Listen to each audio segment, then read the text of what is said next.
तर आज आपण सुगरण मालवणीमध्ये बघणार आहोत टोमॅटोचा सार कसा बनवूचा। आता मस्त टोमॅटोची कढी भाताबरोबर किंवा पोळीबरोबर पण खाऊ शकतात। अशीच मस्त अगदी मालवणी पद्धतीची टोमॅटोचा सार खूप चविष्ट लागतं। अगदी बनवूक पण सोपं आणि खूप पौष्टिक असा ह्या टोमॅटोचा सार लागता।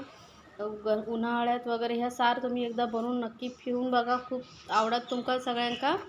तर बघूया आपण कसा बनवूचा। तर सुरुवातीला आपण आधी धने 1 चमचो आणि लाल मिरची सुकवून 4 ते 5 घ्यायची आणि भिजत ठेवूचा। आपण यांका धुवून एकदा अर्धा तास तरी भिजत ठेवूचा, म्हणजे धने आणि लाल मिरचीचा सार असा नरम होईल आणि चांगले भिजले जाते, म्हणजे वाटतील पण चांगले। तर आता आपण भिजत ठेवलेलं आणि आता हे मी घेतलेले अर्धा किलो टोमॅटो, मस्त असे लाल लाल टोमॅटो घ्यायचे, म्हणजे सार पण लाल होता असा लाल लाल कलरचा। तर आता टोमॅटो आपण धुवून घेतलेले आहे, त्याचे मध्यभागी असे 2 तुकडे करून घ्यायचे, पूर्ण नाही थोडंसं भाग ठेवायचा। असं केल्याने काय होतं, टोमॅटो लवकर पण उकडतं आणि त्याची साल काढूक पण सोपी होता। पण टोमॅटो घेताना चांगले लाल लाल घ्यावा, म्हणजे सार अगदी मस्त असा लालसर कलरचा दिसत आणि खूप दिसोक पण सुंदर आणि चविष्ट असा टोमॅटोचा सार होईल। तर आता हे टोमॅटो कापून घेतलेले आहेत। आता हे कुकरामध्ये आपण 1 शिट्टी काढून घ्यायची, थोडंसं पाणी घालायचं आणि पटकन, म्हणजे सार लगेच होता। नाही तर टोपात वगैरे घातलं तरी चालत, पण कुकरात कसा पटापट काम होतं, म्हणून 1 शिट्टी काढून घ्यायची। आता 1 शिट्टी काढून झालेली बघा, आणि थंड झाल्यावर कुकर आपण टोमॅटोची साला काढून घेऊया।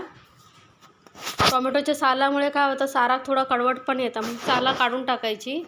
आता आपण चटणीसाठी घेतलेला खोबरा 1 कप सुक्या ओला खोबरा किसून घेतलेला, लसणाच्या पाकळ्या आणि अर्धो कांदो, आणि आपण धने आणि मिरची भिजत घातली होती ती चांगली मिरचीनी भिजलेली आहे। आता आपण हे सगळं आता मिक्सरमध्ये घालून वाटून घेऊया।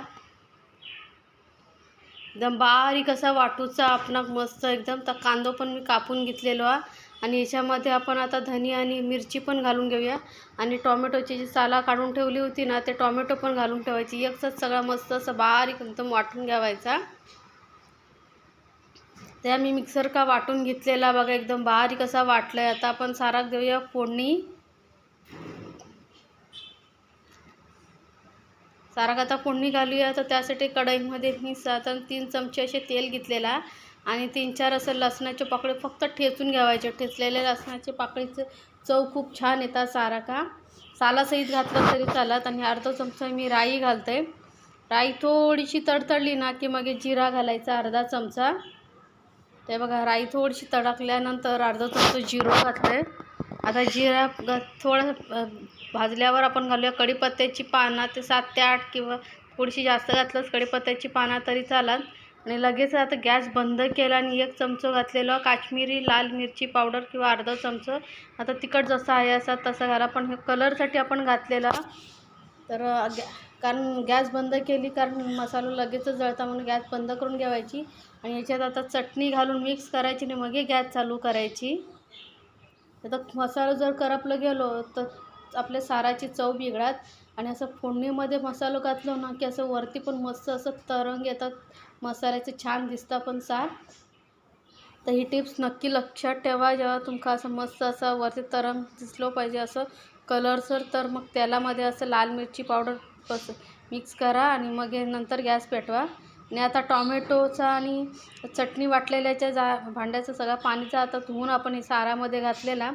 या सार थोडा घट्टसरच चांगला लागतं। जर तुमका आता कितपत पातळ हया किती घट्ट हया त्यानुसार तुम्ही पाणी घाला। आणि आता घालूया चवीनुसार मीठ घालूया चवीनुसार, आणि एका आता चांगला असा उकळून घेऊया, 2-3 मिनटं चांगला उकळून घेऊया। तर मी दाखवलेले रेसिपी जर तुमका आवडत असेल तर माझ्या चॅनलला लाईक्स, कमेंट्स आणि सबस्क्राईब करू विसरू नको। सोबतच बाजूचा बेल आयकॉन आहे ना, त्याच्यावर पण प्रेस करा, म्हणजे माझ्या नवीन रेसिपीची लगेचच तुमच्यापर्यंत नोटिफिकेशन येईल, म्हणजे तुम्ही लगेच पाहू शकता। आता साराक बघा मस्त अशी उकळी इलेली आहे। या गरमीच्या दिवसात वगैरे ना या सार चांगला असता, तर नक्की बनवा। अगदी डबल भात खाशाला एवढं चविष्ट ह्या सार लागता मस्त असा। आता थोडीशी घालूया कोथिंबीर घालून पण आपण मस्त मिक्स करून घेऊया।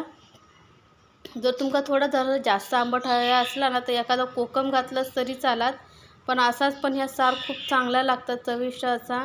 आणि तिखट तुमच्या आवडीनुसार तुम्ही कमी जास्त करू शकता। मस्त असा आपला झणझणीत असा आंबट असा टॉमॅटोचा सार तयार झालेला, तर नक्की बनवा आणि माका कमेंट्समध्ये सांगूक विसरू नको तुमका ह्या टॉमॅटोचा सार कसा वाटला. आणि अशा छान छान रेसिपीसाठी माझ्या चॅनलका सबस्क्राईब जरूर करा आणि तुमच्या मित्रमैत्रिणींका पण सांगा चॅनल बघू का, म्हणजे ते पण अशा छान छान रेसिपीचा आनंद घेतील. बनवा आणि माका कमेंट्समध्ये सांगा तुमका ह्या सार कसा वाटला आणि तुमका खयची रेसिपी बघू काढू ते पण माका सांगा, मी नक्की बनवून दाखवीन.